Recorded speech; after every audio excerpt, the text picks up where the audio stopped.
All right. Here we are. Think and Grow Wealth. My name is Jon Robert Quinn, the guy who builds talk shows coast to coast, and we're hanging out here with Mr. Frank Verney. How you doing, brother? I'm doing fabulous. It's a great day. Business has been so crazy. It's been. They talk about investing is not stressful. It can be, but you know what? It's good stress. It's a good stress. I love good stress. It's not a stress where you're sitting there going, okay, well, I'm not going to eat today. No, that's a different type of stress. It's a different kind of stress. It's trying to get the project done on time, getting everything in place. Luckily, we have a good team, so everything sort of works. You know, what's really appealing about what you guys are doing is there's just always forward momentum. Yeah. There's always forward momentum. Yeah. And with my momentum and your momentum, we just continue to excel. Yeah, I can't. I don't understand how people can live each day. You know, a lot of people, like for instance, if you're on the road and somebody cuts you off, and you get the finger, or they give you the finger, or whatever, and then it ruins their whole freaking day. You know, to me, I just laugh about it. And, if the guy looks at me, I'll just wave at him and say, hey, have a good day yourself. It doesn't matter. I mean, this stuff happens. So you can't let it ruin your day, especially if you're in business for yourself. It's so funny because we wanted to talk about 401ks, and we're kind of going off on this topic, right. Which is kind of interesting in itself. Where do you think entrepreneurs go wrong in gaining success? I almost feel like they sabotage themselves. They do. It gets to the point where you're fearful for the next step. Successful people, when they reach a certain level, they go there and go, am I really this good? Can I really do this? And they get these thoughts in their brain. There's the right side and the left side of your brain. Mm-hmm. And people just keep on hearing this voice saying, you can't do it, you can't do it. And then the right side... I don't hear that voice, though. But it happens. And, even when and we'll talk about investing money in a second, but when people are investing money in things, they get afraid. It's fear. It's all fear. And it's a challenge. I just go with the flow. I just let intuition just kind of do it. If you're comfortable within your own skin, mm-hmm. if you have the knowledge to do what you're doing, then nothing can stop you. The only person that can stop you is, guess who? You. Yeah. It's crazy. And like you said, entrepreneurs do sabotage themselves. I think that the reason why people don't become as successful as they want to be or as fast as they should be is because they get complacent with failure. Right. They failed their entire lives in their heads. Even though they're successful to other people, their right. kids or grandparents, whatever, they're still failures in their head, and they get complacent with that, and they're comfortable there. Right, and they get stuck in a system. We have a system here in the U.S. that we're a monetary system where mm-hmm. We work on an economy that's based on capitalism, mm-hmm. And unfortunately nobody's ever trained as to how that actually works. How does money work? Yeah. I'm amazed. Well, they go and they get a job. Yeah, I'm amazed sometimes. I do these presentations, and I'm always speaking in front of groups. And I always ask people, how many folks in this room actually ever learned how to balance their checkbook in school? The thing that terrifies me is when you get a call from somebody and they're like, hey, man, I'm in a really bad spot. Can I borrow some cash? And I'm thinking to myself, okay, how much you need? They're like, $40. And I'm thinking to myself, I know. How do you not know how to make $40? I just don't understand this. It's just amazing. I was expecting to hear like 10 grand or something, Yeah, I know. It's great. But people are afraid. They're fearful of what they don't understand. And once you get a comprehension of how it all works, then guess what? The comfort level gets better. And if you have a good team of people you're working with, if you have a good accountant, if you have a good attorney, you have people that you can trust and that you can work with, then all of a sudden you just have to let it go with the flow. Now, you have to know enough to stop it if it's going in the wrong direction. But come on, the knowledge is there. The people are there. You just have to search them out, and once you do, keep them. Well, how do most people fail in becoming a real estate investor? Most people... Well, I guess we're talking about failure today. Yeah, well... We'll talk about 401ks another episode. But I guess, no, we will talk about 401ks because it happens. A lot of people... in fact, we'll talk about that as this example. So people have money in 401ks and IRAs. Mm-hmm. And the amazing thing is that people don't understand what the fees are that go behind that. Mm-hmm. Okay? So when you actually retire, if you have $100,000 sitting in your account, you're going to find that even though your return over the years may have been 7 or 10%, mm-hmm. the fees and then the money that you're going to end up giving Uncle Sam if you don't have a Roth mm-hmm. Is incredible. You're going to lose about 25 to 30% of that money.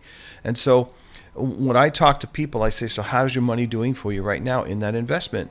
And they'll look at me, oh, yeah, I got, 10% returns last year, but that's not truly what it is. I know because of the fees that go with it. So I'll ask them again, so if I could show you another way to keep your money and to invest it in the way that you want to invest it in an asset that is secured, that is protected and insured, and you can touch it and feel it just like anything else, like a house, then and be treated just like you're the bank, how would that do for you?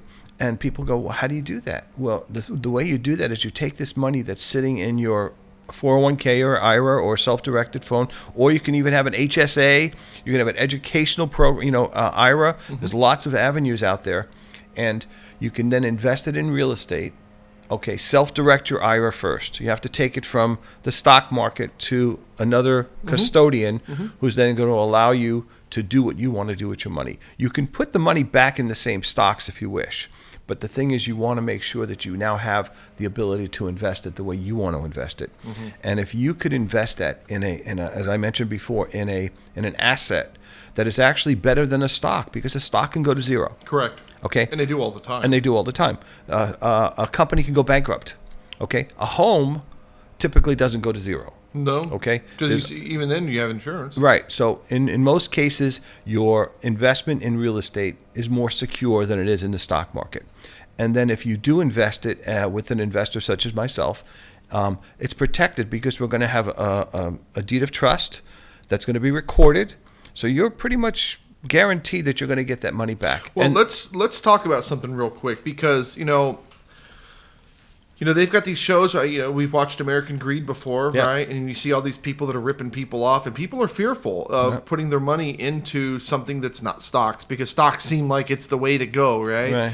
Or a bond or something along those lines. But there's people out there that promise 200% gains. There's people that promise they're giving you guaranteed 15% interest. Well, or no, they're writing promissory notes, but they're writing them themselves. They're Correct. not actually not being done by an attorney or a title company. It's just an IOU. It's just a piece of paper. So again, you've got to be protected. You have to understand how it all works. So if you're going to invest with someone like myself or our team in a piece of real estate, we're going to have a promissory note, which is then going to be recorded and protected by a deed of trust. Okay, and then we're also going to insure that. Again, if you own a home and you got a home loan, there were 3 documents that you had to get. First of all, you had to get a promissory note that you sign, which gives you the information about how the loan is structured, the interest rate, all of that good stuff. Where you make your payments, how your payments are what the interest rate is. And then it's secured by a deed of trust, which then puts that note attached to the property. So nothing can happen with that property without you first being aware of it. And then on top of that, we have insurance that backs it up. It's title insurance. It's homeowners insurance. Those all insure you so that if something were to go wrong, you're still going to get your money back. You're still protected. So much more protection than anything in the stock market. I can guarantee that. And the returns are better, and you can then touch it. You can, if you want to invest in a piece of real estate, you can actually go to the property. You can walk through it. You can see what it is that you're investing in. You can even use the bathroom if you want. If you want, yes. Because it's kind of partly yours. It's kind of yours because you're investing in it versus a stock. First of all, you don't even get stock certificates anymore. Well, I can tell you right now, if you ever wanted to use the bathroom in Wall Street, probably not going to let you do They're not going to let you in because you need a badge and you need all this other stuff. But, my point is that people can't be fearful of that. And the weird part is that of all the money that's in IRAs and self-directed IRAs and out there, there's like trillions of dollars. I think that the last number I saw was $26 trillion, of which not even 5% of that is self-directed. So we're having other people control your money in an avenue that you don't even know about. And you ask people, are you is your stock market, is it something that you're aggressive with, non-aggressive? People don't even know what stocks they're invested in. They They're have in no mutual idea what funds. any of that stuff is. They're in mutual funds. They're in different ways to invest in the stock market, but they have no idea. How do people get in contact with you, Frank? 916-719-6161. 916-719-6161. FrankVerney.org. FrankVerney.org. And also, guys, check out his new market update. I love your market update, by the way. Yeah, I do put that together. It's on the JRQ. JRQ TV. It's you can go to frankverney.org and just click on it. You have a tab that takes you right over there now. Right. I absolutely love it. You guys, every single month, he's giving you what's going on in the market. You want to know what's going on with the market? Read the market update. We're going to go to a break. We're going to come back and learn more. We'll be right back.